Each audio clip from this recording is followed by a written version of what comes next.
Bonjour à tous, j'espère que vous allez bien. On se retrouve en ce début de semaine avec un écran tout vert et tout beau. On voit que la dominance est toujours du côté du Bitcoin autour des 51%, mais la hausse a été beaucoup plus importante sur les altcoins, notamment sur le XRP aux alentours des 14%. On a le Link aussi autour des 10%. Voilà, on a terminé la semaine sur le rouge et ce matin, ça a l'air de bien remonter, on est dans le vert. Le seul qui nous boude un peu, c'est le Dogecoin, mais sinon on est sur une hausse pour la majorité des cryptos.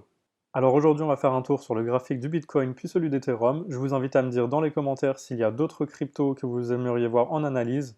Je les publierai sur mon Twitter. Alors qu'est-ce que le graphique du Bitcoin nous montre sur l'unité de temps journalière? On a pour moi une fin de tendance haussière, tout simplement parce que le nuage est à plat et qu'il croise. En trading, on utilise le terme twist, et donc ce twist ici, qu'est-ce qu'il annonce en général? Il annonce soit un début de range, soit un début de tendance baissière. Pour moi, on est pour le moment dans un range, et en vue des nombreux investisseurs rentrés dans la crypto ces derniers mois, autour des 40 000 $ environ, je vois très mal Bitcoin entrer en bear market. Alors peut-être que je me trompe, hein, je ne suis pas voyant, je suis seulement un analyste qui regarde son graphique un instant T. Et comme je vous le disais hier sur mon Twitter, je pense qu'il faut se préparer à plusieurs semaines de range. Alors pour moi, le range se situe ici, aux alentours des 47 000 jusqu'aux 64 000 $. Et il devrait évoluer dans les prochaines semaines dans ce rectangle, avant de finalement en sortir soit par le bas, soit par le haut. Et comme je vous le dis, je pense qu'il y a beaucoup plus de chances qu'il casse par le haut, parce que la fin du bull run n'est pas pour maintenant, à la fois parce que énormément d'investisseurs sont rentrés autour des 40 000 $, mais également parce qu'on n'a pas atteint la target que je vise aux alentours des 125 000 $. Alors ce que je vous propose de faire, les amis, c'est de regarder le graphique par le passé pour bien comprendre le comportement du marché lorsqu'un twist de nuage a lieu. Alors on va chercher le précédent twist de nuage dans une tendance haussière. Donc je pense qu'il se situe ici, oui voilà c'est ça. Donc comme vous pouvez le voir, hein, on a eu une petite hausse et finalement on a eu un twist. Donc on va regarder, on va essayer de retrouver le moment où le nuage a twisté via la fonction de TradingView, Replay. Donc voilà, on va chercher le moment où le nuage a twisté.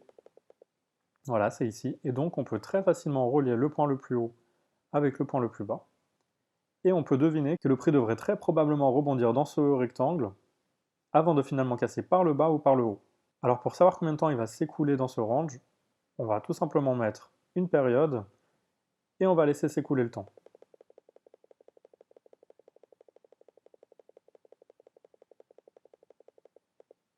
Donc vous voyez, le range a duré 39 jours encore à partir du twist avant qu'il ne casse par le haut.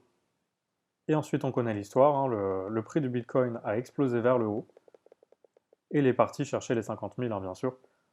Voilà, je vous propose de regarder le précédent twist. Donc c'est pareil, hein, on cherche le croisement du nuage, donc c'était ici. Donc pareil, on utilise la fonction replay de TradingView.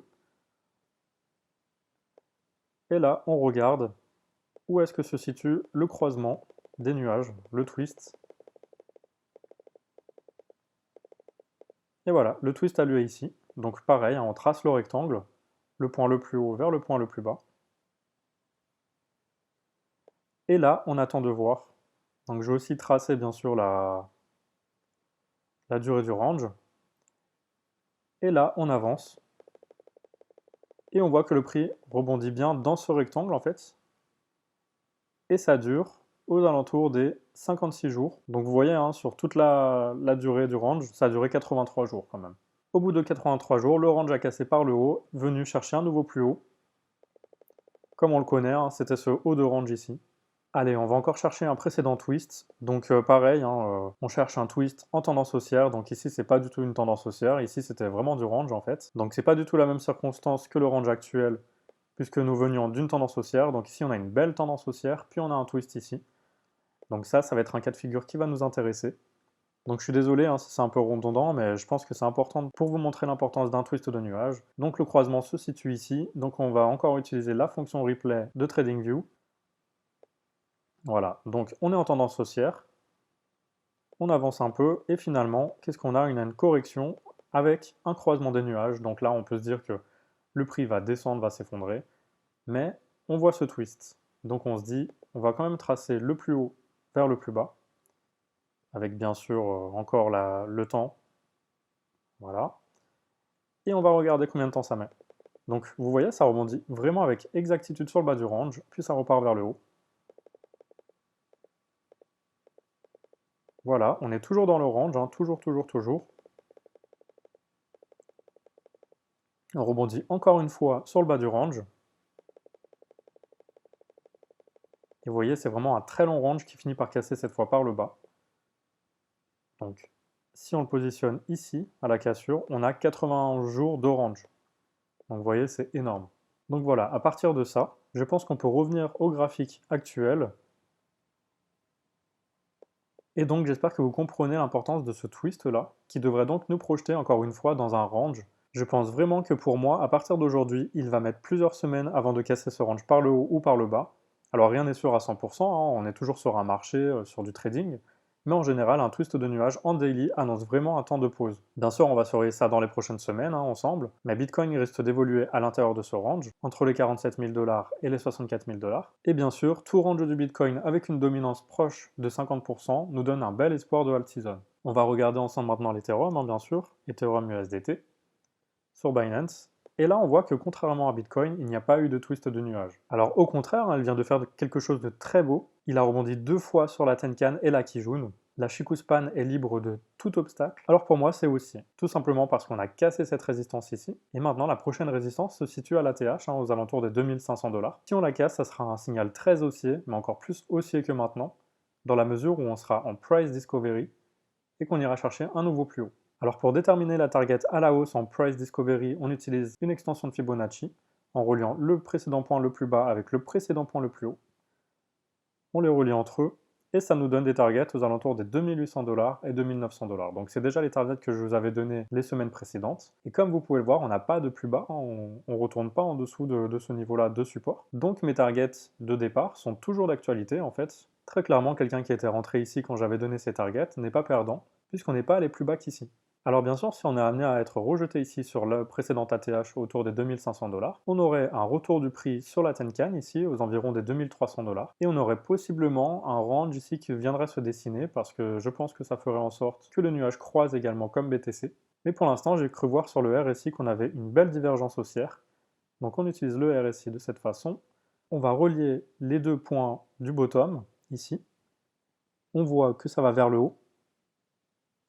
Et sur le RSI, on voit que les deux points de bottom vont vers le bas.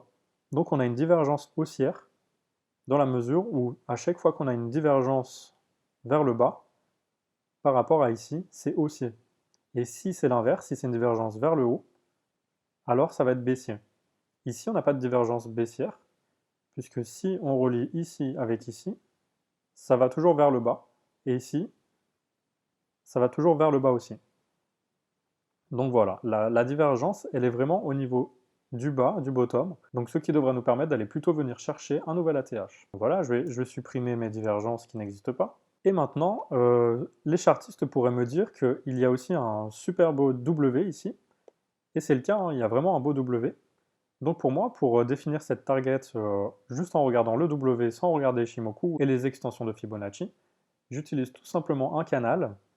Donc je vais sur mon outil de canal, je prends le corps le plus bas, voilà, et je vais vers le haut, je prends en fait la moitié du canal, je la mets sur le plus haut du W, et vous voyez, comme par miracle, en fait, on a exactement la même target qu'avec l'extension de Fibonacci, aux alentours des 2940 $, ce qui correspond au 1,618 de Fibonacci. Donc ici, quelqu'un qui utilise l'extension de Fibonacci ou quelqu'un qui utilise tout simplement les targets chartistes ont le même objectif de prix, donc c'est une target qui a de très fortes chances d'être atteinte. Alors voilà pour ce point du jour, j'espère qu'il vous a plu et que mon analyse vous a semblé accessible. N'hésitez pas à me dire s'il y a des termes trop compliqués, si vous avez des questions, n'hésitez pas à me les poser dans les commentaires ou sur mon Twitter. J'essaye encore de répondre à tout le monde. D'ailleurs, je tenais à vous remercier parce que vous êtes presque 20 000 abonnés sur mon compte Twitter. Alors, je pense faire un concours sur les 20 000 abonnés pour vous faire gagner ce livre, Comprendre Ethereum en seulement 2 heures. C'est un livre en fait qui va vous résumer très simplement le fonctionnement d'Ethereum et qui va vous apprendre tout son historique, sa fonction, ses enjeux. C'est vraiment un livre très bien fait, donc c'est dans la lignée de Comprendre Bitcoin en seulement 2 heures. Je vous le recommande, mais en tout cas, je vais essayer de vous l'offrir dans la semaine. Et je peux vous dire que de nouveaux concours vont arriver très prochainement pour vous récompenser de me suivre, d'être de plus en plus nombreux chaque jour. Merci à tous, c'est vos abonnements qui me récompensent et qui m'encouragent à continuer. Alors n'hésitez pas à vous abonner à ma chaîne YouTube, bien sûr. Et sur ce, je vous souhaite une excellente journée.